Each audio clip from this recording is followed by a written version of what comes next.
Okay.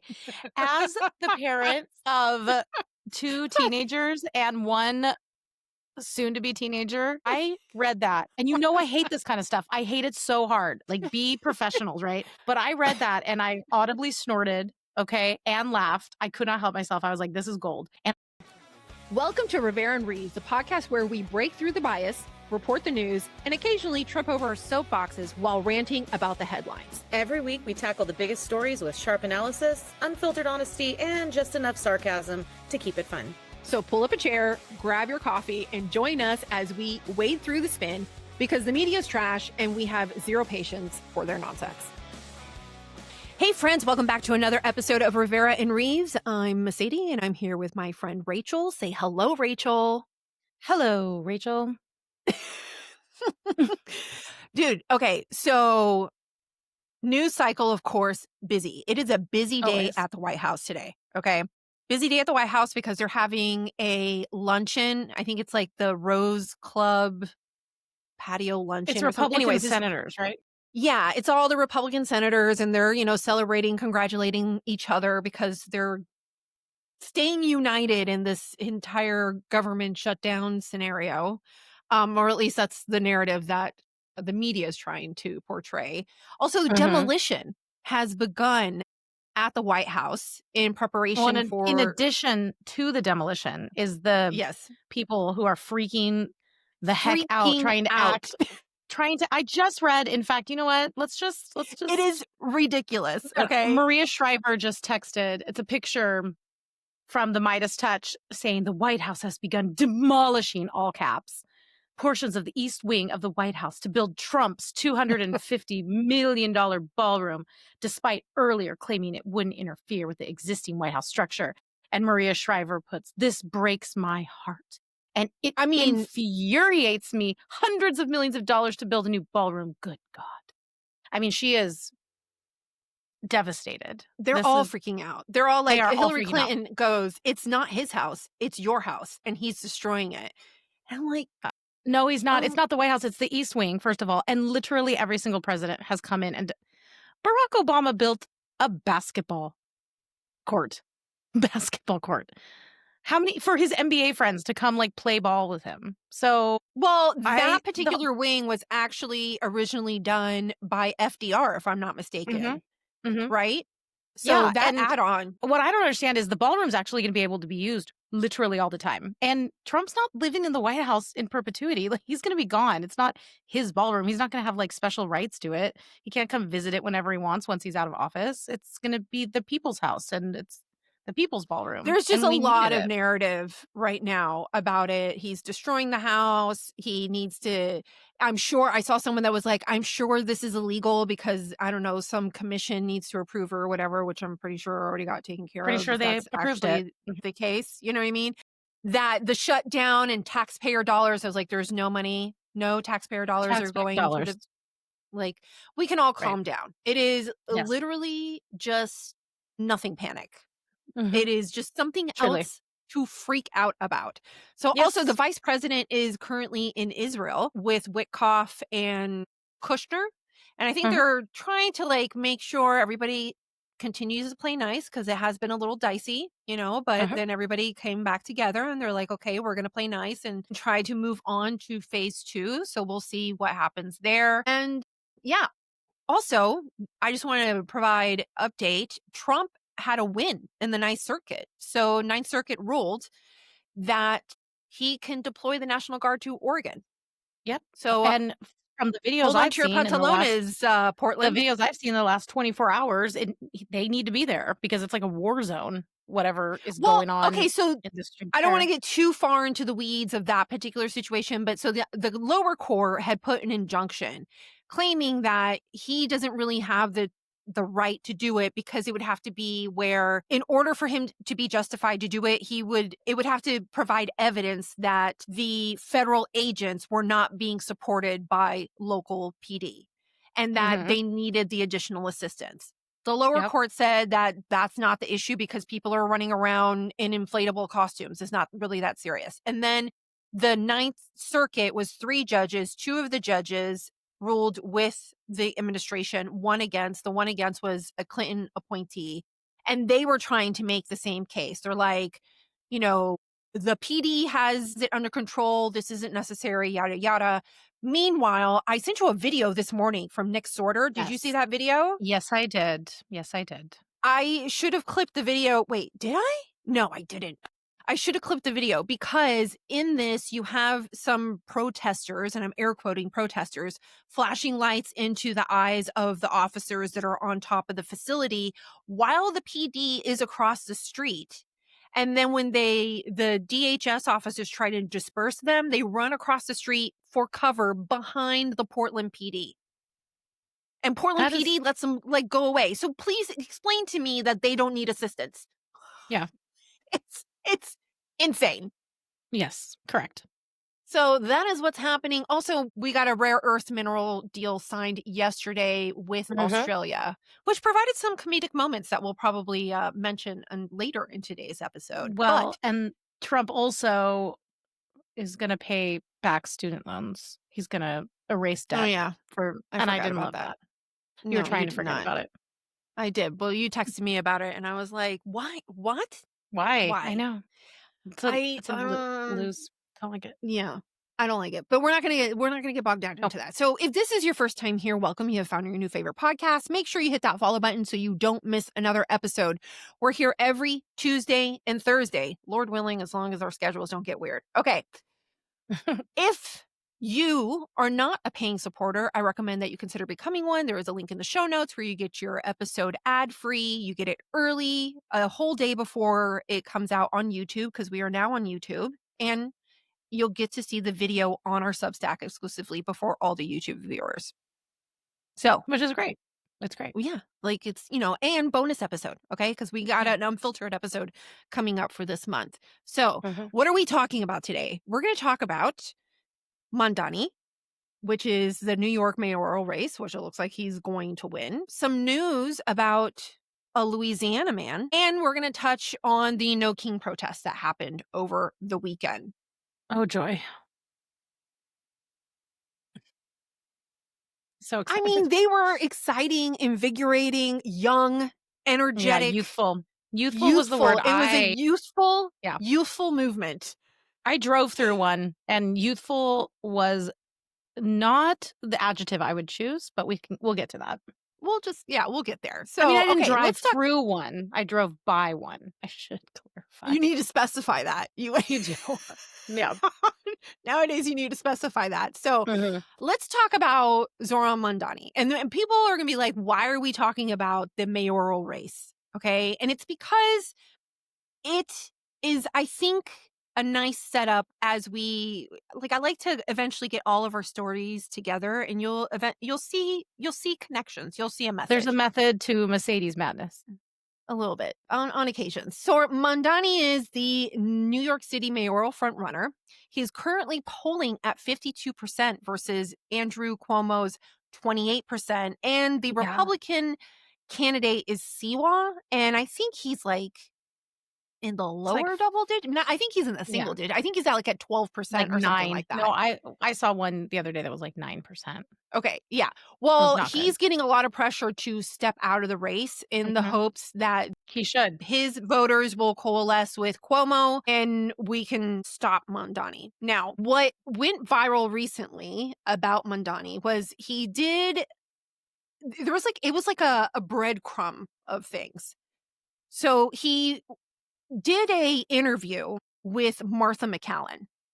And she did great, interview, by the way. She was excellent at interviewing him. Yeah, I thought it was really good. And in this interview with Martha, she asks some very specific questions, specifically in regards to the Gaza-Israel conflict. And this interview is happening right after the peace deal. And so she asks a question about Hamas. And let me play that segment here. Do you believe that Hamas should lay down their weapons and leave the leadership in Gaza? I believe that any future here in New York City is one that we have to make sure that's affordable for all. And as it pertains to Israel and Palestine, that we have to ensure that there is peace And that is the future that we have to fight for. But you won't say that Hamas should lay down their arms and give up leadership in Gaza. I don't really have opinions about the future of Hamas and Israel beyond the question of justice and safety and the fact that anything has to abide by international law. And that applies to Hamas, that applies to the Israeli military, applies to anyone you could ask me about. Okay. So that's I don't want to answer your question. That was the eve of the mayoral debate. Now, at the debate, he was again asked questions along these lines, and he refused to he did the same thing that we just saw in that exchange. And can we just remember that denouncing Hamas is basically the easiest thing you can do as a human, as an American. It's not just for him to denounce Hamas. She's saying that Hamas needs to lay down their arms. Mind you, I have a video also of him. A very easy thing to say. Also very easy. And I have a video of him the week before where he's being asked questions on this and he's calling for a ceasefire. And then he goes, then at this time, there is a ceasefire. And what she's basically asking is do you want to maintain the ceasefire? Should Hamas lay down their arms? And he's like, what? Yeah. I'm going to bobbing and weaving to because the left. It's like what we talked about last week. Was it last week on Tuesday? They never really wanted a ceasefire. That's not what they really want. Well, so then he does the debate, right? And now he does a little bit of dodging and weaving again. And then the day, not even 24 hours later, he is in Brooklyn attending a mosque event. And he has a picture taken with this, what is his name? We were talking about this before we started the episode. His name is Sarah. Is he an imam? Yeah, he's an imam in Brooklyn. I'm going to completely mispronounce his name. His Do the audio. Meseidy. This is what Meseidy was doing before we started recording. Okay, hold on, because I can't. I'm gonna have to share it here because it's just I cannot. All right, let's go over here. So who is he? His name is Imam Siraj Wahaj. There you go. Imam Siraj Wahaj. Wahaj. Yes. Okay. Wahaj. Okay. So then he's at this imam's mosque and he poses for a picture with him. And this is a picture of him with the imam on his account. Now, this is his ex post, right?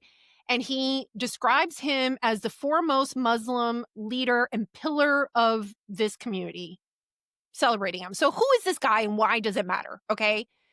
This guy has been in Brooklyn. I think it's been 50 years that he's been at this mosque. And going back to the 1990s, early 90s, the federal prosecutors had him on a list as an unindicted co-conspirator in the 1993 World Trade Center bombing. He was a character witness for the Blind Sheik who was convicted of plotting U.S. terror attacks. So he testified on his behalf in court and said that he said, I respect him when he was asked about the Blind Sheik. And then the NYPD terrorist list of 2024, he was labeled as moderately radical and anti-American. And in case, yes, go ahead. Pause. Is he an American citizen? Yeah. Yeah. His birth name is Jeffrey Kiersey, I believe. And he's from New York. He's from Brooklyn. He's a convert. Okay, so his real name's something like Bob Smith, but he's now Imam Wahaj. Yes. Okay. Yes. So I think we need to do a deep dive on how the terrorist watch list works. If someone is on it or is identified as moderately radical or extreme, at what point are they not allowed to necessarily live comfortably? I'm confused. I mean, they have to be, you can label them whatever you want. They still have to be convicted of something, and he hasn't been convicted of anything. No, but he just showed his sentimental feelings towards a actual terrorist. And I think this is what matters here is that not only is it that his background has these sentimental, leanings. It seems like us leaning towards terrorists, but there's an affection, feels, yes, and then also about how he feels about the United States. Here are some of his greatest hits. Excellent. You don't get involved because it's the American faith. You get involved in politics because politics can be a weapon to use in the cause of Islam. So in case you couldn't hear that, because we have captions on video, but he's saying that they need to get involved in politics for Islam. All right, moving on. That was in, I think, 89. This next one is 91 in Canada. It is an honor to die in jihad. Yes, it's an honor. I want to defend this country. He said it was an honor to die in jihad. This one is 1995. You know what this country is? It's a garbage can. It's filthy. It's filthy and sick. Every day they will go to school and they'll put an American flag in front of these little babies, Muslim babies. I pledge allegiance to the flag of the United States of America and to the republic for which it stands. Bullshit. Okay, again, I am confused as to why this is confusing to you. Like, legitimately, why do you have so much anger? You're in our country and we are Americans. So, of course, we'll pledge allegiance to American flag. If you do not like that, I just don't understand why they're mad about it. Like, why is that BS to him? Every country does that, including Muslim countries. They pledge allegiance to their flag. Like, what? He's radical. He's anti-American. Crazy. Yeah, he's radical. Like, that's it. Why do you live here? Why do you? I mean, I know why they live. It's ultimately for conquest. I get it. Like, they don't want the Western civilization to exist as it exists right now. They want it to be taken over, but it's just 50 years, and he lives probably comfortably, and well, yeah. Privileged life in a sense. So Mondani responded to this because what did he say? Well, I thought it was funny because this is the New York Post who decided to, how like they always do these great covers. Mm-hmm. So we got this one right here. Oh my gosh. It says photobombed. All right. And it says Mondani in gleeful selfie with World Trade Center terror linked imam who called for jihad in New York City. And then it says photobombed across the bottom. I mean, like, no lies detected. Pretty accurate, actually. So he got a lot of criticism, of course, for this photo. He has not denounced it. He has not separated himself from it. He's not distanced himself in any way. So his response was he goes, when I stand on that stage and I have a former governor trying to make me feel ashamed for standing up for universal human rights and extending them to Palestine as well, I know I am not alone. That's not an answer to the question. Well, yeah. I mean, he goes, his whole point, and then he also actually saw another interview of him, which I thought this was interesting, and I didn't go diving deep into it, but he pointed out that other other mayors of New York have visited this mosque, and that it was never really an issue until he did it, and it's because a line of attack that's coming from his opposition is the fact that he is also Muslim, and that's why they're attacking him. I have no idea. Fine. I know that right now you're about to become mayor, and I think this is a problem, especially considering in the context of you refusing to say that Hamas should lay down their arms in the midst of the very ceasefire that you had requested multiple times before, which would make me think that it's not like that's the only problematic thing he's done. I mean, he posts selfies of him flipping off like a statue of Christopher Columbus. He has said that he's anti-police because they're anti-queer, like just very fringy leftist, anti-America sentiment has followed him. And now he's trying to real quick, like get elected really, really fast before anybody notices that I'm actually a radical. I'm not just a socialist, communist. I'm also, kind of for a takeover of the United States. It's fine. Don't pay attention to that. I mean, it's just really unfortunate.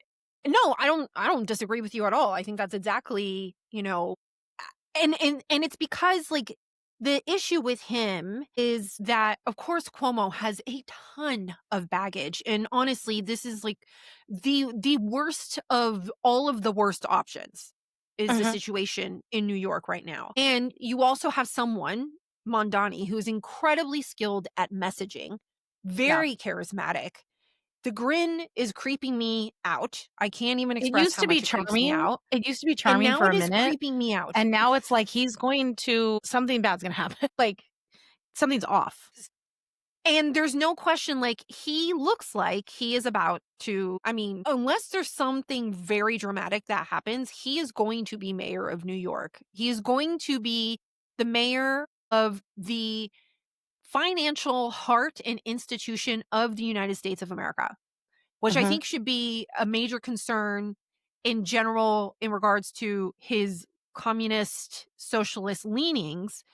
But also, you know, I don't like this wishy-washy position that he has in regards to, like, it's fine. You don't have to like Israel. It's not about liking Israel or about liking Israel's government or Netanyahu or anything like that. It's the fact that he has a clear bias against what I would argue are Western values. And considering that he is about to be mayor of the city of New York, I would think that's a problem. Yeah, it's not just American values that he has a problem with, it's Western values that he has a problem with. And I think that the elephant in the room that people still feel very uncomfortable talking about are the extremely concerning and problematic parts of Islam.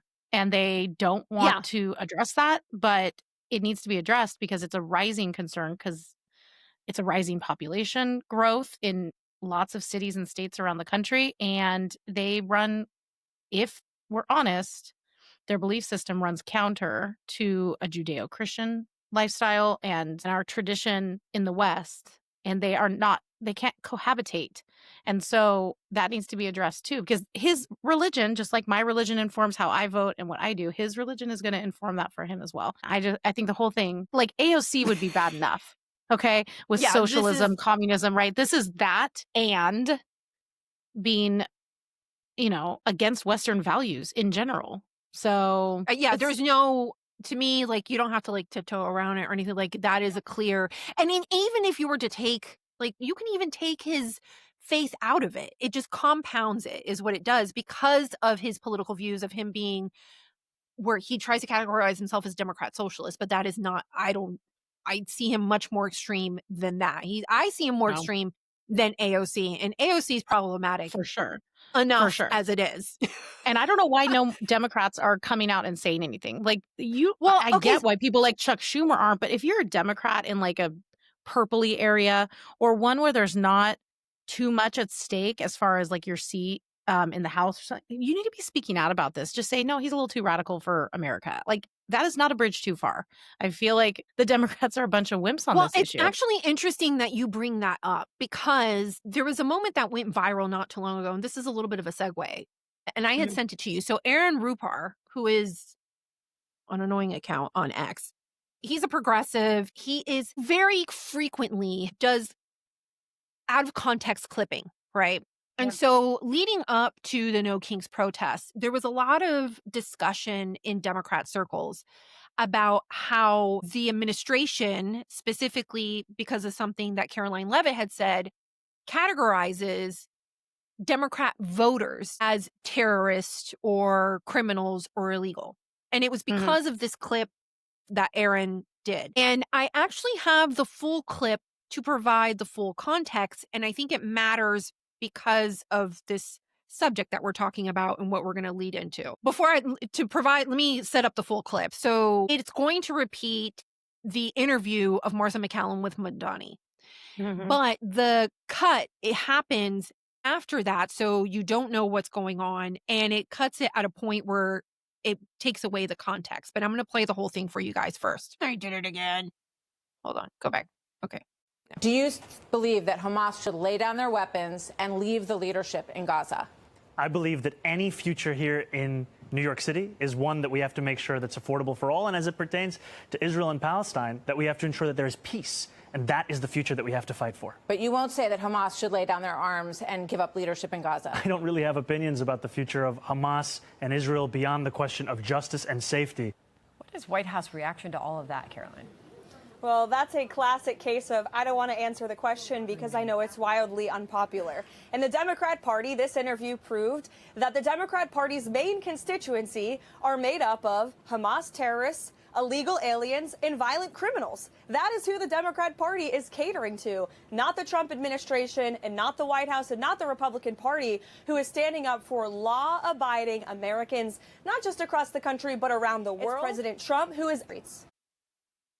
So that clip, it's clear to me that what is she's talking about there, she's talking about the Democrat Party, as in Democrat leadership and Democrats. Like you mentioned before, it's like, why isn't anybody standing up and speaking out against him or criticizing him? Why is everybody on the Democrats like tiptoeing around? And it's because, like Caroline said, is they're currently catering to the furthest left of their party. I'm talking about the party. I'm not talking about the voters. Okay. Catering to the furthest left of their party, and they cater to their constituency are illegal immigrants, people who are Hamas sympathizers or apologists, I should say, and criminals, not the Democrat which is why voter. that's why we're in a shutdown, is because they are appealing to the farthest left flank of their party to appease them. And that's Chuck Schumer's choice. Like this, it's all kind of blending together, and it's a lot of fear-based politicking that's going on. And the American people are, being held hostage because of it. Yeah. Well, and it matters here because we're talking about two things. We're going to bring it all together here. We're talking about Hamas, October 7th, and also the fact that the Democrats have been catering to illegal immigration. Well, wouldn't you know that at the same time that all of this is happening, okay, I think it was on Thursday last week, a man was arrested in Louisiana because he had come to the United States illegally. This is a 33-year-old man, Mahmoud Ahmed, I'm not going to pronounce the rest of his name, a Palestinian national who applied for a visa in Cairo, Egypt, got the visa approved because he lied on the visa, because he didn't include the fact that he was there on October 7th and messaged friends and told everybody to gather together and run across the border into Israel. And he partook in the attacks on the kibbutz in Israel. Great. Okay. So I'm irritated today. I am so sorry to do this to you. So let me give you guys a rundown here with Trish from DHL. Just want to show everybody here. This is apparently what he said in a call with another man on October 7th. If things go the way they should, Syria will take part. Lebanon will take part. It's going to be a third world war. It will be a war of attritions. That will be perfect. It's interesting because the speculation was that Yahya Sinwar believed that this would bring everybody together to attack Israel at the same time. So that's interesting. What do we know about him, his whereabouts in the United States, and how did he get back here again? Yeah, Dana, this is just pure evil, and it was right here on American soil. He applied for a visa out of Egypt, came to Oklahoma in September of 2024 under the Biden administration. They let him in. He was there and then it moved eventually to Louisiana. The Trump administration, Attorney General Pam Bondi has been spectacular on this and helping us locate this individual. He lied on his visa form saying he was not part of terrorism when allegedly he was part of a massacre at a kibbutz that killed 69 innocents, including 4 Americans. But Dana, this underscores. Great, perfect, and surprised he came in during the Biden administration. Who would have thought? And the way it was found is because the DOJ, along with the State Department, are going through these applications again and good for them, basically re-vetting them to see if anybody has terrorist ties. And I mean, you know, and good, he's like posing in the backyard of his Oklahoma house or Mississippi, wherever, with his machine gun. And his I think that picture was while he was in Palestine. Not that that's any better. Pretty sure. I was gonna say, but I'm pretty sure he has some sort of weapons here. I'm just gonna go out on a limb and suggest it. Maybe, I don't know, but I'm glad that they're reading an article extra vetting. Yeah, I was reading an article on him, and let's see if I can find the quote here because I think I have it in my other notes, where he was told by, I guess, like a friend that he was staying with, not to say anything, not to post anything, or because the administration would be watching him. Yeah. He said, let me see if I can find it. He said something basically along the lines of like, I don't have to worry about anything. What are they going to do to me? Hold on a second. Taxpayer money funding. Oh my gosh. How many pages do I have here? Visa, there's no 1 year over participated. I don't have it. Anyways, I'll go back. But he was so because of the fact he had already lied on his visa application, he managed to get over to the United States, came in through Dallas, Fort Worth, decided to go, instead of to Oklahoma, headed over to Louisiana. And he was told, like, don't post anything on social media or anything like that. He's like, they're not going to do anything to me. I'm not worried about it because I don't know, at the time, considering the Biden administration was in control at the time that he arrived, literally nobody was doing anything about it. They all know. They're like, it's fine. I'm safe here. This administration's not doing anything. So I don't, and this brings it over to the No Kings protest. And it's like, how is this going to bring it over to the No Kings protest? Because... Oh, I can think of about a million ways, but go ahead. Well, I mean, it's mostly about the fact of, like, why was the No Kings protest, like, a thing? In that, why, like, what was the purpose of the No Kings protest? So before I get us started into that, if you were living your life over the weekend, like a normal person. For you. Yes. Good for you. Spending time with your family, watching a football game, doing a cookout, because that's what we, like, that's a productive thing to do on a Saturday. However, on Saturday, like, I think it was like 2,700 different locations, and the estimates are over 7 million people decided to but I hang also out. heard that there wasn't that many either. Like, I've hearing heard conflicting reports. Both. Yes. Yeah. Now, I'm going off of the reports that I am reading, but for example, Axios has a report of the No Kings protests, and they're citing approximately 7 million people. I don't know how you count that exactly, but that is the number of people that the Democrats are going with. Of course, they're not going to say, like, it's, I mean, like, they're not going to try and get super accurate about it. Am I supposed to down. Trust that 100%? No, of course not. But, those are the talking points. Now, what I thought was interesting is this particular article from Axios. And I thought it was a pretty good summary. Now, this one is focused on DC, but I thought it would kind of give us a good summary and a setup for what happened on Saturday. So it describes it as your typical No Kings attendee in DC, according to data. And so the big picture is that attendees in DC average, I think they were like a medium age of 44 years old. And this was done, so American University researchers went into the DC protest and asked and polled people. And by polling individuals, it says that the typical attendance at the DC protest was an educated white woman in her 40s who heard about the event either through friends or via Instagram, according to preliminary data collected by American University. Interesting. Also, it says 86% of the surveyed protesters in DC were white and 57% were women. A lot of people are saying that this one ended up being a whole lot, because this No Kings protest happened over the summer, if you remember. Yeah. It was just not as well attended. Correct. I don't think anybody even was paying attention back in the summer as to what was going on. Okay, wait. Do you see that quote right there? Go up a little bit. Yeah. It makes sense that we're not seeing people of color in the streets because people of color are being disappeared. What does that mean? So, like, people of color are being... the claim is, so that quote actually came from a professor, Dana Fisher, professor at American University School of International Service. Of course. It's a professor. Yes, of course. What does that even mean, being disappeared?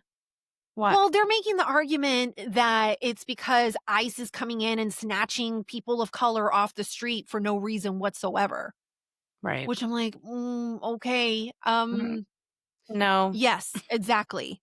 I'm not even going to get into it. So anyways, but then it says the issues that attendees of the No Kings DC protest say motivated their participation. 80% Trump. Okay. Just him. His person Just is Trump. motivating them. Exactly. Second was immigration. Third, just politics and voting in general. And then it starts to go down pretty quickly. So when you're really getting into, like, issues, things that would be issues and possibly policy, the numbers dwindle significantly. I mean, at the bottom is labor, gun control, the war in Gaza is towards the bottom. Even reproductive rights is towards the bottom. And income and that was and Democrats' wealth inequality. Yeah. That was their entire platform to run on, was abortion. And I mean, deviancy. Like, that was their whole thing. I thought it was funny, wild. Well, what does that tell you? It tells you that, honestly, it's just like the Democrat Party. They have no leader and they have no cohesive talking points. They have no cohesive policy measures or reasons for why they're against Trump, except for just Trump bad. That's it. That's all that data tells you, is that it's a bunch of angry white ladies, and they are perpetually on Instagram while their kids are at school. And that's they're how they mad got their because, message. yes, and they're mad because just Trump. Because they've been told to be mad. So this quote here, which I thought was interesting, it says fewer respondents agreed that, quote, Americans may have to resort to violence in order to save our country than previous protests this year. For example, No Kings in D.C. on Saturday only had 23% of people agreeing with that statement, down from 40% from the No Kings in Philadelphia in June, 35% at the Hands Off protest in April, and 33% at the People's March in January. So we're supposed to be excited about that downgrade in number. That's still 23% of people who are like, we might need to get violent. And if the numbers are correct, and there's 7 million people at these things, and 23% of them think that it's kind of okay, that's a lot of people. That's interesting to me. And also, aren't these the same people that say violence isn't the answer? January 6th, very, very bad. Insurrection-y, violence, not okay. And yet they're kind of okay with it now. And if I am to believe them and their signs, they're actually like more than okay with violent overtures and suggestions, because what I saw was some crazy stuff. Yeah. Well, I got some greatest hits if you want me to share it Please with the do. class. Yeah, let's. You gotta grab a gun.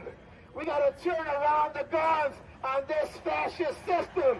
These ICE agents gotta get shot. What? And wiped out. These ICE agents gotta get shot. State machinery. That's a full display right there. Has to get wiped out. Who are you gonna kill?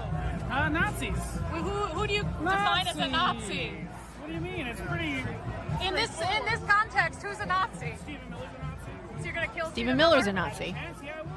Hey. This is, for those of you who can't see or not watching, this is a woman that signaled Great capture, as if that she was making a sign as when Charlie Kirk was shot in the neck. And then this one, for those of you who are listening, is a very young boy, maybe about 10 years old, beating a piñata or an effigy of Trump. Wow. Which actually, I clipped it early, but there was like another guy that was about to step up to do it, to, beat Trump with the bat or whatever. And then the kid stepped up. And so the guy that was off camera goes, no, let the kid go first. I'm like, oh, that's so nice of you. Yeah. Wow. Do these people not know they're being filmed? They don't care. Actually, that same clip, that very last one, if I had let it keep playing, this woman was in a, what do you call it? Lady Liberty costume, and she warned everyone, just so you know, there's like right-wing people here that are filming you. And the guy with the Trump piñata thing, basically he's like, well then, film me, I don't care. So yes, they're very aware that they're being filmed, and they don't not care. And that is a very small sampling. I saw so much concerning stuff and like really overtly violent rhetoric on signs. Yeah, like here we go. Yeah. And when people are asked to defend their signs, you get one of two answers. You get people who actually don't understand what they're saying. They're so slow on the uptake. They don't really realize what they're saying. Well, it's like the 1789 one is the French Revolution. It's the guillotine. Right. So they don't get it. And then you had people who totally wait, hold on. Go back to that. This is my county. That's my county. Oh, that's funny. Or you get people who completely defend it, and they're like, yeah, I mean it. Yeah. I mean, they're comparing him to Hitler. They're saying skip it to the bunker part. This one I thought was really disturbing, where it says which one heals faster, Trump's ear or Erica's heart, which I was like, okay, that is lovely and dark. And then of course you got to have your Free Luigi poster. So yeah, absolutely. Because murder is okay if you don't like someone's, I don't know, job. You know what was disturbing? I saw this one. I have it here. I'll play it for you guys. But it was this woman who just looked like a completely just normal lady that's at the pickup line for school. And yet, it's your birthday, so you came out on your birthday. You thought it was important. Tell me why. Absolutely, because I have 2 little boys who deserve a bright future of freedom and democracy. And she's like getting emotional. This is a nightmare that I'm living in, and I'm here to make a difference and to be loud and proud. And there's no other way I'd want to celebrate my birthday than with my parents and my best friend fighting for our country. So for a birthday present, what do you hope happens? You know, you wake up tomorrow morning. I hope that I see the obituary that we're all waiting for tomorrow. That's what I hope for. Wow. Yeah. Wishing that President Trump is dead? Yes, absolutely. Okay. Absolutely. Absolutely. Okay. Absolutely. I mean, wow. This chick looks like she could go to my Bible study or something like she looks like a totally normal person. And there was plenty of those. Like I remember putting up maybe 4 or 5 photos of things I saw out of the hundreds that I saw. And I had the typical 2 or 3 people who are liberal people on Facebook who always only ever comment when they want to start a fight. Yeah. And they were like, oh, that's not what I saw. I saw none of that. I saw maybe one concerning sign the entire day. And I was like, first of all, that's a lie. And second of all, even if there is 1 or 2, they're 1 or 2 be cool. Like, no. And the only thing that they can cite, because I said this just doesn't happen on the right. It just doesn't. And they're like, people were yelling, hang Pence on January 6th. I'm like, yeah. And the GOP, all of us Republicans were like, that's dirty. Get rid of it. Cool. I want that gone from my party. Okay. And also it says something that's literally the only thing that you can continually bring up. This does not happen continually and repetitively on the right. It just doesn't. And it wasn't just 1 or 2 signs at every march. It was dozens and dozens with an underlying message of hate and violence. Period. The end. Yeah.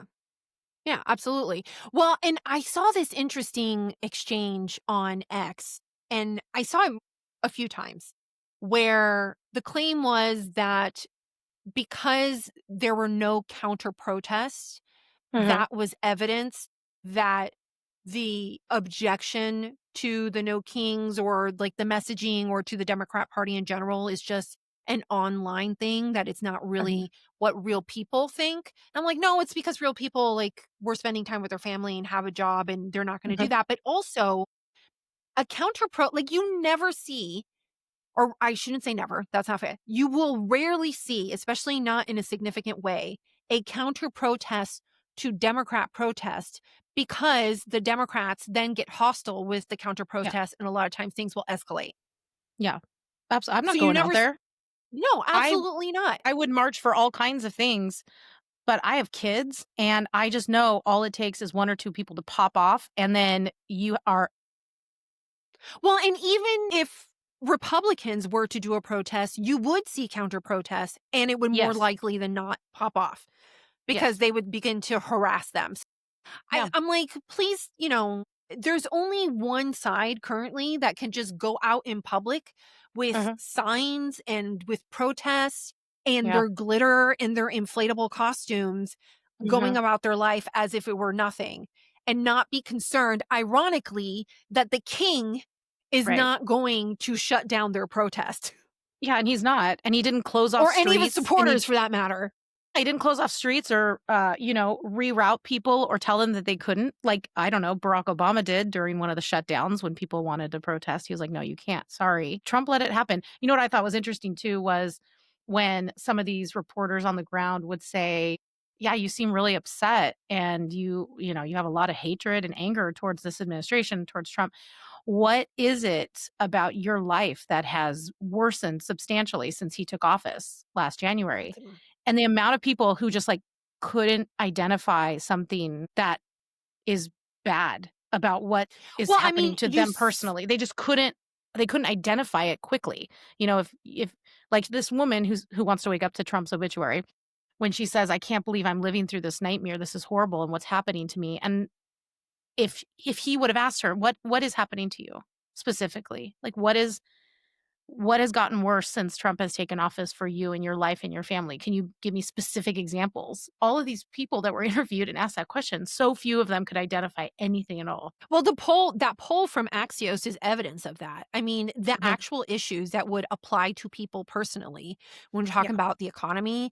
And if you're like a leftist, you're talking about LGBTQ issues, abortion, labor, all of these issues, they were at the very bottom of that. That was the last thing. And that's the other thing, is that this protest, like, it's fine. Protest all you want. Yeah. But I don't see it being productive, because they'll try and make comparisons to protests from, like, especially because the demographic was so much older and white. Yeah. That they'll try and make comparisons almost like they're reliving the 60s again and their glory days. opposition and it's their glory days. And, this is how we create change. Well, at the time when you were doing those protests back then, there was a unifying message. It was civil rights. It was against the Vietnam War. There was the policy issue that that they were fighting for. This is all just resistance because they don't like Trump. It has nothing to do with his policy. They just don't like what he's doing and the fact that he is doing what he was elected to do, and they don't like the way that he's doing it. Well, and this was a perfect example of like a Trump derangement syndrome on like steroids, because I think about a lot of my friends who are Republican and conservative, and we all very much disliked Joseph Biden as our president. It was not good for us. It wasn't good for the economy. It wasn't good for national security. I mean, go down the list, whatever. I didn't care for the administration. I did not want him to be my president, but he was my president. And I disliked all of it very, very, very much. And there's no chance I'm going to go out, that my brain is so consumed with my displeasure with the administration that I am going to go out and spend $100 on an inflatable dinosaur and spend my weekend marching around with a effigy of Joe Biden because I'm an adult. Well, or wishing Joe Biden death. And and then thinking or knowing that most of the people in my party would think that's okay. Like, if I did that during Joe Biden's administration, people in my life would be like, I am concerned about you. Like, maybe step away from the computer. But that is not the case at all. It is a all-consuming factor in their lives that Donald Trump is the commander-in-chief of our country. But they just can't identify why they hate him. They've just been told to hate him, and it's taken over them. Well, and it's interesting because, I mean, we have this whole play underneath all of this protest. There's the shutdown, but there's also the election that's happening in Virginia and the Jay Jones situation. And the fact that the Democrats are being permissible. Like, they're like, oh, yeah, he feels bad. He regrets it. But nobody's telling him to get off the ticket. Nobody is condemning him. Not a single one. Yep. And none of his donors have pulled out either. And then in addition to that, you also have Democrats who are, like, the issues here, it's not immigration. Their problem here is not immigration. Their problem is the enforcement of illegal immigration. Right. That's the issue here. Basically, and it's that's not what they're upset about. Right. It's not problematic to not disavow violence on the left. It's not problematic to share your feelings if your feelings are violent towards the president, because, heck, he deserves it. That's what it's become. Exactly. And look at it in Virginia. We very well, on November 5th, could have an attorney general that wished violence on someone on the ideological other side, and his wife and his children, who, by the way, side note, he was familiar with those children. Those children, I've heard different interviews of people who were working with Jay Jones and this gentleman at the same time.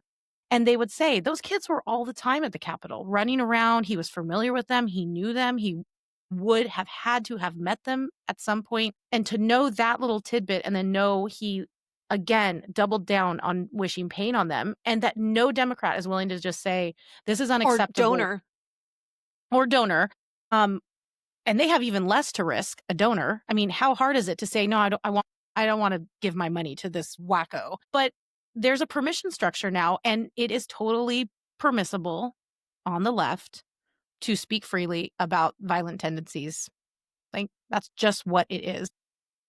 Well, and they'll make it comparable to we talked about this during the last episode, that they were trying to make this equal to like the disgusting tests from the young Republicans that was leaked by Politico. When these are individuals that many quickly Republicans condemned. They did not, they weren't okay with it. Yeah. But it's not the same. I'm sorry. It's not the same because, regardless of as much as they're trying to say that we have not created a permission structure for that, much less for violence, like the permission structure that has been created on. Now, I will say there were some people on the right that were disappointing in the sense of like, they were still they weren't necessarily defending, but they wouldn't necessarily call them out in public, which I think was problematic, but I don't want to get into that. The point being is that we're not creating a permission structure for violence like you're seeing on the left. And it's not just like rogue random people on the internet like we have seen. There's plenty of those, but also like those videos that I played, those are professors. The first guy that was calling to shoot Trump was a professor. The woman that's making a gesture of the Charlie Kirk assassination, she is an elementary school teacher in Chicago. She was found to be like, they're always the completely teachers normal. and the healthcare workers. So that's where I'm about to go to, because these protests, yes, people came out. There are people who came out naturally because they heard about it from a friend or they heard about it on Instagram. But these protests are highly organized and funded. Like it's a coalition of, it's a coalition of like 200 leftist organizations that vary from, climate to labor to unions to all kinds of things that are getting donations, dark money donations, in estimates of over $300 million, in addition to $100 million of taxpayer money, because they get like, money is fungible. So they'll get like some grant from a taxpayer, which then pays for this program, and it frees up money so they can buy signs and social media campaigns for their next protest. Well, and did you see all of the different people that like supported the they're all like literally, I'm not even Hold joking. on, I'm pulling it up right now. Let's see. Here we go. So you had the Communist Party, the United States Communist Party. You had the Freedom Socialist Party, the New York City Democratic Socialists. You had teachers unions. You had labor unions. You had, different medical centers. Oh, this is crazy. Yeah. Climate defenders. Like, if you guys want to go deeper into this, superheroes. Seamus Bruner, who actually spoke at the Antifa roundtable, he has researched this, and he's definitely someone worth following. He's done some interviews and videos about this. I think it was during that meeting, he said over $100 million that we've found from taxpayer grants have gone to these entities. Yeah. You're paying for it. Like, this is a whole ecosystem. Okay. This is like a whole, and that funding is what supports these type of, which is, I don't care about it's not the protest. Let me clarify something real quick.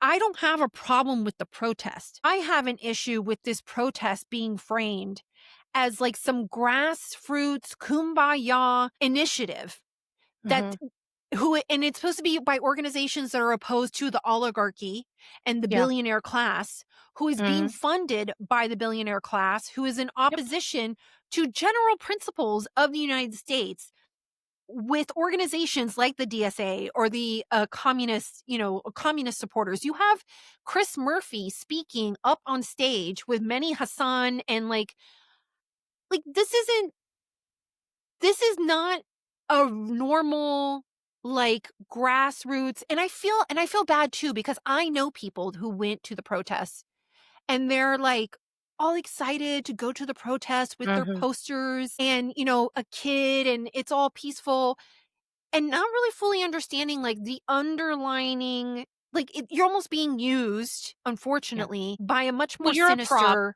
machine. In a narrative building exercise, really, is what it is. I mean, if we could just like talk about a little cringe moment. Did you see the video of Cory Booker and Adam Schiff? Like, I did. And do you have it? I might. When they're like you're yelling lucky. and hugging that this is what Let me democracy see if I looks can like. find it. Let me see. I have the cookie. Hold on a second. Excellent. Hold Wonderful. on a second. Okay. I will play it for everyone, and I apologize, but this was Rachel's idea. This is what democracy looks like. This is what democracy looks like. This is what democracy looks like. This is what democracy looks like. This is I what don't. democracy Oh gosh, looks it's like. playing again. Let me stop it. I don't want to play it. It's so cringy. And then also like when they pan out to the crowd's like, yay. Yay. It's fine. Like, it's just let's so be cringy honest. cringe.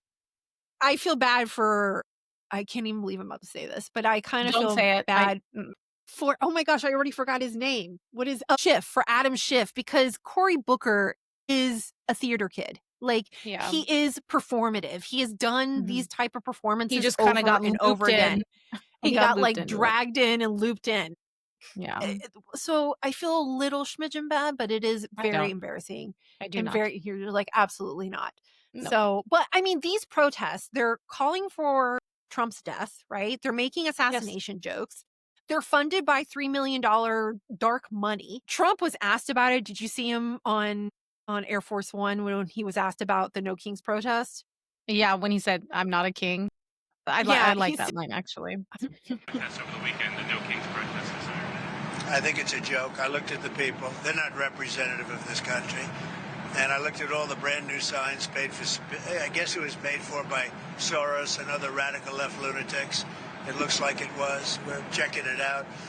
The demonstrations were very small, very ineffective, and the people were whacked out. When you look at those people, those are not representative of the people of our country.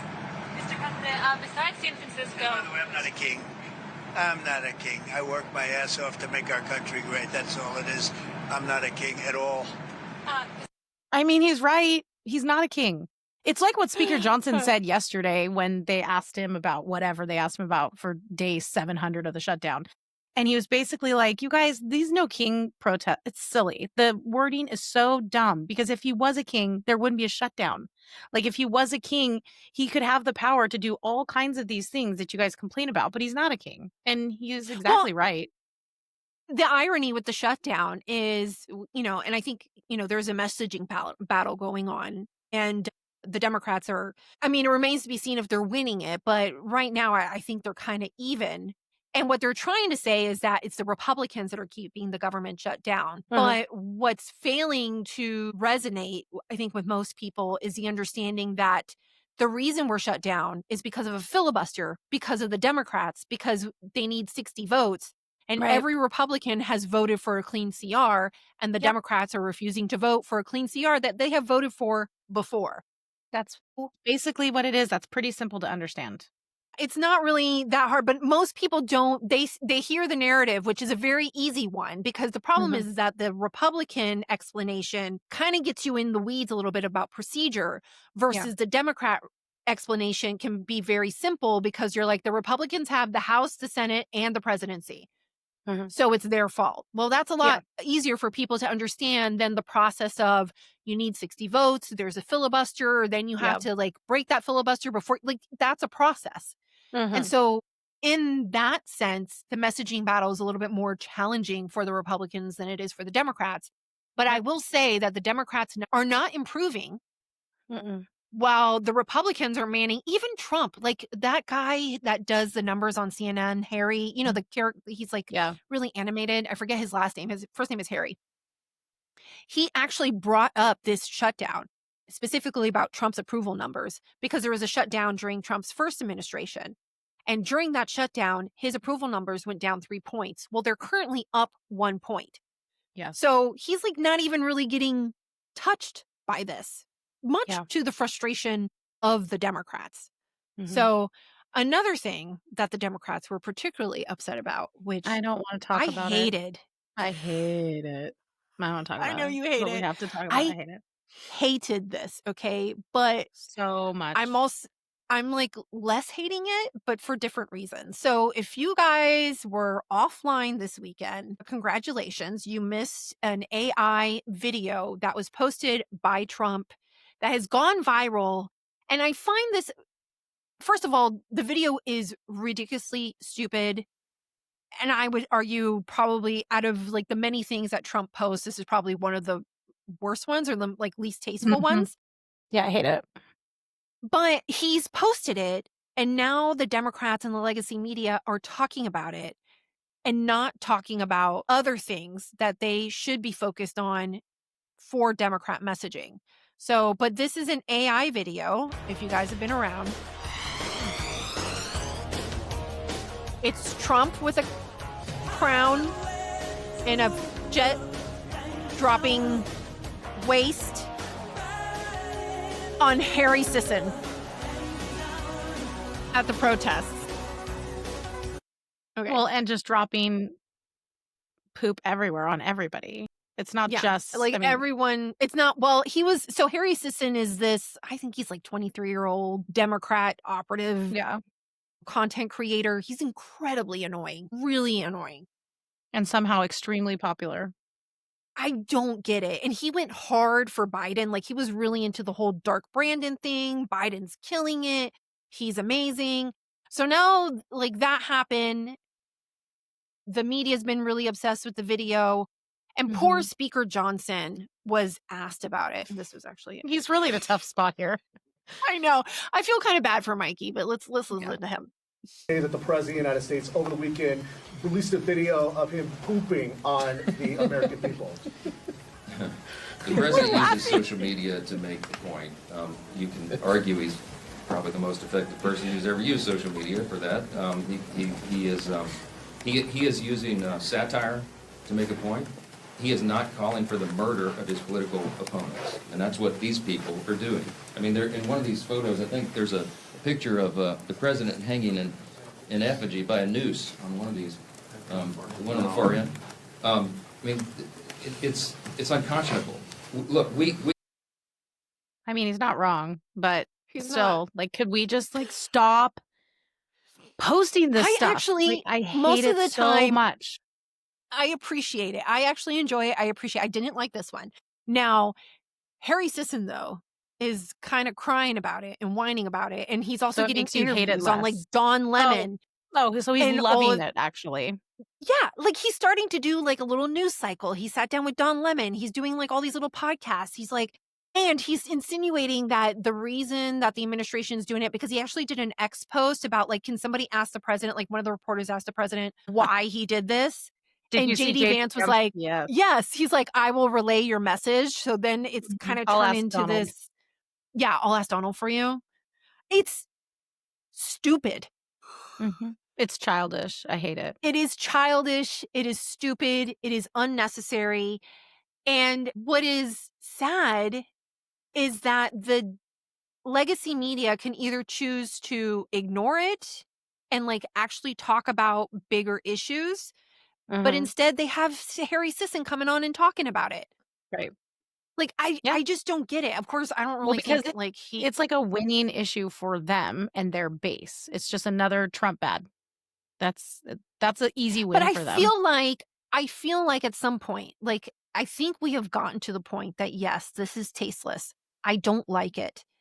But also, it's like, it's become almost dismissive because Trump keeps doing it. Yeah. Do you understand what I'm saying? So like it becomes noise. Which means it's just going to keep happening more. Great. I don't understand. I mean, I understand he's the leader of the free world. Why someone can't just be like, please don't post any AI videos. Look, we're so far gone. We can't tell presidents now you can't have a Twitter account. Okay. We have crossed over into the land of no return. But if we could have just like 1 or 2 rules, like if you are the president, don't make AI generated content. Let's just start there. Maybe that's just one thing. Because in his defense, and his annoying, he's not making it. He's reposting it. Okay, well, who made it? Then maybe talk with your comms team. Maybe no AI generated. How about we just do this? If your AI generated video includes poop, don't do that. I feel like that's an easy rule to not break if you are the president's. If you're the administration. What's ironic about this, and I know like you hate it, but what's ironic is like I saw Hakeem Jeffries get asked about this. Yeah. And the fact that you have, I think it was like CNN or something like that. You have CNN playing the video. He's so flustered and mad. asking the speaker, the minority leader in the House about this video. And he literally sounds the same as he sounds all the time. This is disgraceful and should not be it was the same thing. And it almost makes, to me, obviously, I have a bias, but it looks more foolish on them and the fact that they even have to respond to it and that you're going to be so upset about it, like he was about the Mexican sombrero, than, this annoying, distasteful meme that the president does. Yeah. And maybe that's just me, I but think I think it's annoying because it really does kind of highlight that they don't have substantive arguments for policy issues. They're just mad. It's just mad at Trump. And so they'll talk about that. They'll parade around Henry Sisson. I don't know. They'll Harry parade Sisson. him around. I think that's the first time ever you know a name and I don't. But anyways, so I think that it just kind of highlights that they don't have anything else to talk about because they fundamentally disagree with everything that is Trump, but they can't explain why. It's not the issues, it's the man. Exactly. And I think that's why, to me, the more I keep seeing, when I watched the video on its own, it annoyed me. And I it's found gross it and stupid. And you're the president of the United States. Stop it. FDR would not be posting poop videos if he could. I want to believe that. I want to believe Abraham Lincoln was too busy during the Civil War to post, pictures of his. Maybe I'm being, I don't know, naive, but and lots of stuff went down at that time. I just feel like we've devolved into a very juvenile space. And I think that social media has melted the part of our brain that has discernment. And so when you're laughing with your husband at night and you're like, this is kind of funny, what if poop fell out of the ha ha ha ha? But then to channel it and then to post it for the entire free world, that's a different story. No, I agree with you. I'm not disagreeing with you. I just think what's interesting to me is that, like you said before, when it's presented to the Democrats, they're like, look, he's just disturbing. I want to talk about this. And they That's just, right. They can't. There's an absence of that because they have nothing to talk about. And it exposes them. And so I'm almost like, it's gross and it's juvenile, but it's also accidentally genius. I have no idea. Well, it is too, because if you want to look at it as a net good, I guess you could say Republicans are able to walk and chew gum at the same time. They're able to have very effective social media campaigns like this, whether you like it or not, and also get down to business and, you're signing rare earth deals and brokering peace in the Middle East. And you also are able to Photoshop yourself in a plane dropping waste all over New York City. They're able to do both things. I don't know if these are the greatest skills, but No, but you know what I'm saying? They're doing both of those things where it seems like when Democrats are confronted with this, instead of doing what you suggested, saying, I'm not going to talk about that. That is a waste of my time and your time. Let's talk about the actual problems. They can't even do that because I don't think they have answers, and they certainly don't have leadership directing them with a message. Speaking of the leadership, before I move on, Axios actually had done another report that the Democrat, within the Democrat Party, they're having a lot of opposition, and there's a lot of movement with kind of their own version of the Tea Party, where the Tea Party completely kind of restructured and upended the GOP.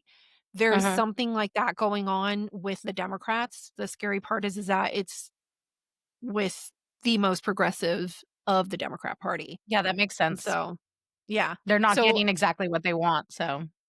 Exactly. And they're actually, I read this report, and their desire, who's coming up next, who potentially could come up next, their desire to fight, uproot, and completely restructure is way further off the charts than anything that we have seen by previous Democrat Party. Obama wanted to fundamentally change things. This is a whole other game. What is in the pipeline. Yeah. Totally different. Never a dull moment. Deep breath. Yeah, seriously. So, okay, I do want to talk about something funny, and that is, when was it? I think it was on Friday that this first happened. So, Huffington Post. Okay, let me go back. I know what you're gonna say. So on Friday, Zelensky was in D.C. and met with the president. The Financial Times reported that they had a little bit of a blowout, in the Oval Office. Trump denies that. There's this you mean a debate. blow up? A blowout is for yes. blowout is correct. Well, we were just talking about poop. So we were if you're just talking to talking about it, parents, it's a blowout.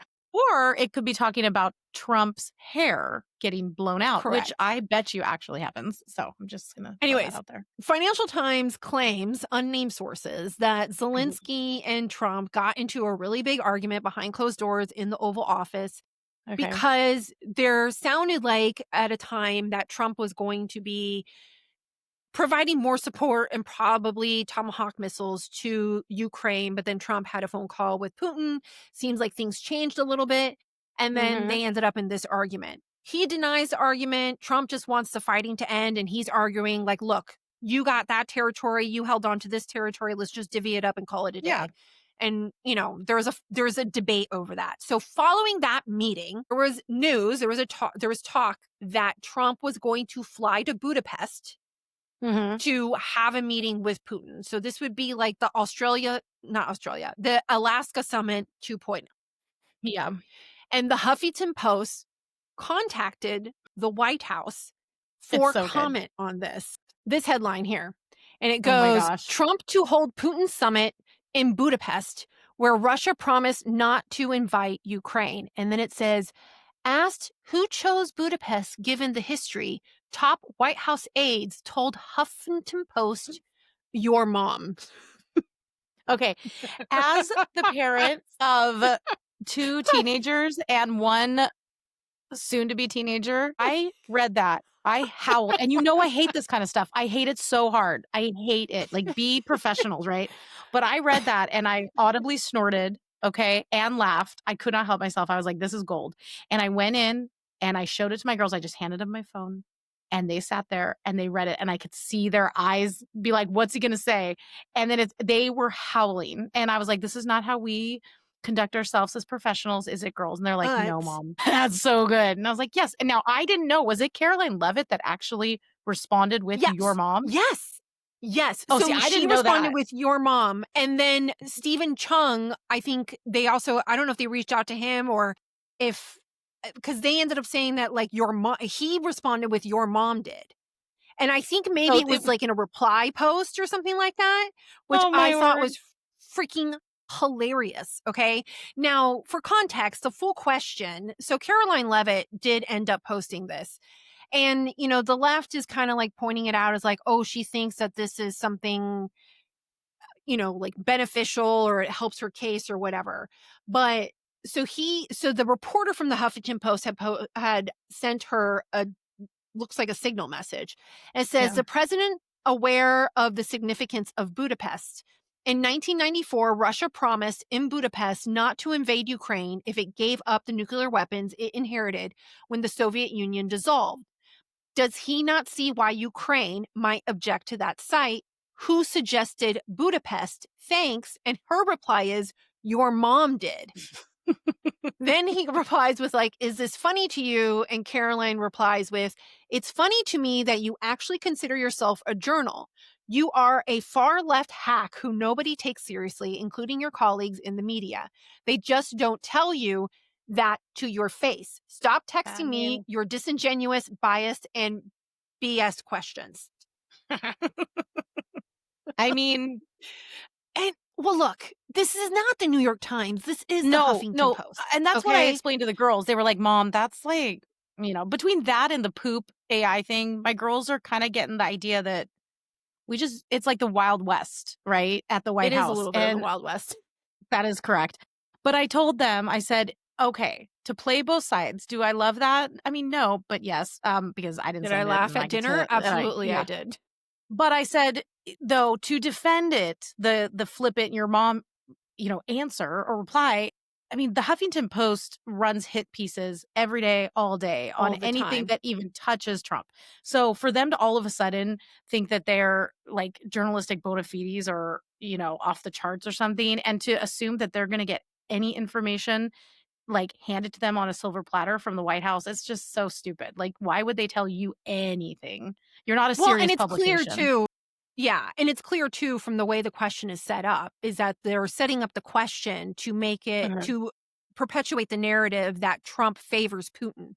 and that he is a Putin apologist and that he's a Putin sympathizer and that they're buddies. And so that's where the framing of that question is setting it up. And so Caroline Leavitt, smartly, is like, I'm not going to answer your question. And interestingly, she gave like the most, I mean, she's 27 years old. So for her to be responding with your mom, I thought was great. Kind of hilarious because that's how we were responding. When that's from our era. Like I taught my kids your mom, and now they say it to me. Okay. And they say it to each other when I'm in the room. Like one of my daughters will walk in and go, who did this? And like Frankie will look at her and go, your mom did. And I'm standing right there. I'm like, hi guys. Hi. We also have a strict rule, like you can't use it outside of the house because a lot of people, rightfully so, think it's extremely disrespectful. But we use it in good fun in our house. However, that's from my generation, not this one. So absolutely. I mean, I was out to dinner with my husband and when I shared the story with him and we were out to dinner, like in tears laughing. Yeah.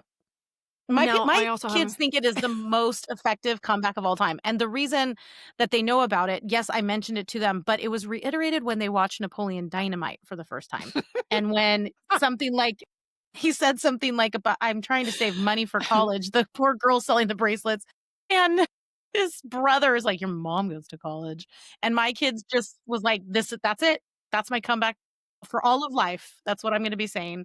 So we run with honestly, it. At the end of the day, with this administration, you really have to, and it's just like his first term. It's just like, obviously he's bolder with his second time around, that you have to begrudgingly separate the style from the substance or from his effectiveness and his policy. You know, the style is not everybody's cup of tea. I have more tolerance than most, and it's not always my cup of tea. But the fact is that for the most part, you know, I have some issues with some policy, especially recently. But, you know, my approval outweighs my disapproval. And honestly, that's going to be the case with any administration, even if you voted for them or not. Like some things you're going to like, some things you're not. So I don't know. I mean, he just got that rare earth deal signed with Australia, which is a really big deal, especially if you're trying to decouple. Yeah. No, they're talking about the stupid AI. I know, poop video. I know. And you know that if Biden had signed a rare earth deal like that, it would have been front page, top headline for a week and a half, because it would have been like the only thing he did in his administration that they can tout and talk about. But since Trump's just like doing this kind of stuff every day something's happening. He's signing something or he's making some kind of deal or he's talking different people down from the ledge. They're not going to focus on any of it. It's become normal that he's effective. Well, whether and it's you a like big what he's deal doing or not. Absolutely. And it's a big deal to separate us from, make us less dependent on China and for national security reasons. Like this is a pretty significant deal. And it's with Australia. So it's with someone that I believe that we can have more trust in business with versus like, I don't know, India, for example, because India has a tendency to just kind of like watch their back. Did you see the exchange with the ambassador during that meeting? Yeah. So, yeah, I did. Okay, so backstory, there was an Australian, like U.S. ambassador who, before Trump was elected, like said some stuff not so nice about the president, basically called him like an idiot and all these kind of stuff. So this awkward moment happened during the meeting with the Australian Prime Minister. Even things the ambassador said about you in the past, the Australian ambassador? I don't know anything about him. I mean, if he said bad, then maybe he'll like to apologize. I really don't know. Did an ambassador say something bad about him? Don't tell me. I don't. Where is he? Is he still working for you? Yeah. You said bad? Before I took this position, Mr. President. I don't like you either. I don't, and I probably never will. Go ahead. Oh my gosh. It's just, he is so hilarious. I don't know what to do with him. Sometimes you love him, sometimes you're exhausted, honestly. I know. It was, you know, the amount of times I've seen, because Karine Jean-Pierre is doing... Oh, she's an independent now. She's on the circuit telling everybody. Yeah. So she's an independent and she's on the circuit because she's selling her book. And right now, almost every interview I've seen of her, which I didn't clip anything because this wasn't on the list, but every interview I have seen of her so far, everybody's like, really? Are you sure? Because she is still doubling down on Biden was fine, and she's more upset with the Democrat Party for pushing him out. Like, that is her so much so entire... that even, I think it was Stephen Colbert was even like, really? I feel like he wasn't fine. And I feel like we all know it now. And you're still staying in that place. Come join us in accepting that we may have missed a few things. And she's still like, no. Which is crazy. Absolutely not. It's just crazy. I'm like in shock. And I brought that up because I had a point and I completely lost it. It's gone now. But it's gone now. No, it's Welcome gone. to your 40s. So I'm going to go ahead. I know. I'm going to go ahead and let it go. I had a tie-in, totally gone. So, but if you have not seen those clips, they're totally worth watching. Like, she is clearly still in the tank. Like, regardless of how frustrating and stuff Trump can be, at least the dude is like cognizant. And that's a huge improvement for I mean, like, bare minimum for a president, but I mean, I guess that we were at rock bottom, so it's only going up. I remember what I was going to say. I was bringing that up because she, in one of those interviews, mentions how he's still fine, that, you know, they still worked well together. And there's been a lot of commentary, though, that since the Trump administration has come in, how much more people have to work to keep up with him. And there was specifically where she was doing an interview with this Tim from the Bulwark, where they they started having an argument because she was trying to make the case that Biden talked to the American people almost every day, or at least several times a week. No, he didn't. And the Are you Bulwark's and that's exactly what on. Tim was saying, like, from the Bulwark. He was like, What? No. Like, you have to admit that Trump is way more accessible. And she was like, no. And I'm like, are you? Oh my gosh. Delusional. You are delusional. Yeah. Yes, for sure. Maybe you need to have a cognitive test. Yeah. Like, this president has us running around like freaks, like chickens. Let me tell you what I know we got to wrap it up, but yeah, I was driving in the car and I was just thinking about how crazy since he's been elected, it's been just like we're almost breakneck speed. We're almost a year from the election, which is wild to me. But I was thinking about it. I was driving for over a year, which is crazy. We need to have a party. But I know, I was like thinking about how quickly everything's moving and how like a day can feel like a year. And then I thought, oh my gosh, do you even remember? You know what feels like a million years ago to me was Doge. Like, that feels like another lifetime. Like, we have lived 3 administrations, 5 administrations since Doge. Like, and it has been, 9 months since he took the office. And it's moved so quickly, and yet it has felt like an eternity. And when I saw a Tesla truck driving down the street, and I was like, oh yeah, people were putting stickers on their Tesla saying, I bought this before Elon went crazy. Oh my gosh, that's right. Elon was working in the White House. What? I know. It feels like an eternity ago. It does. Truly. Somebody had posted online about, like, it's been X number of days and we still have like 1,000, whatever to go in the Trump administration. It's true. Oh, Lord have mercy. And right now it is clear. Vance is currently in Israel, dealing with the Middle East situation. And that is clearly a setup for the next term. You understand what I'm saying? Like, they have sent him over there to participate or help in this peace deal. So the people Hamas and Israel and everybody who's involved, all the Middle East and everything like that, can feel like this is going to last past the Trump presidency because Vance is there. Like, that's why he's there. It is a setup and to make the rest of the world feel confident that if they make an agreement with the Trump administration, that agreement will hold past his administration. So it's kind of wild. We are in wild times. It's going to be a long road ahead. Marco 2028. All right. I'm going to go ahead and wrap us up for today's episode of Rivera and Reeves. If this is your first time here, welcome. You have found your new favorite podcast. Make sure you hit that follow button wherever you're listening to us. We're on all major podcasting apps. We are also now on YouTube. But if you want to watch this video a day early before YouTube and listen to it ad-free, please consider becoming a paying supporter. There is a link in the show notes. You'll also get a bonus episode once a month that we talk more evergreen, off the cuff, unfiltered topics. So we'll have one coming up here shortly for the month of October.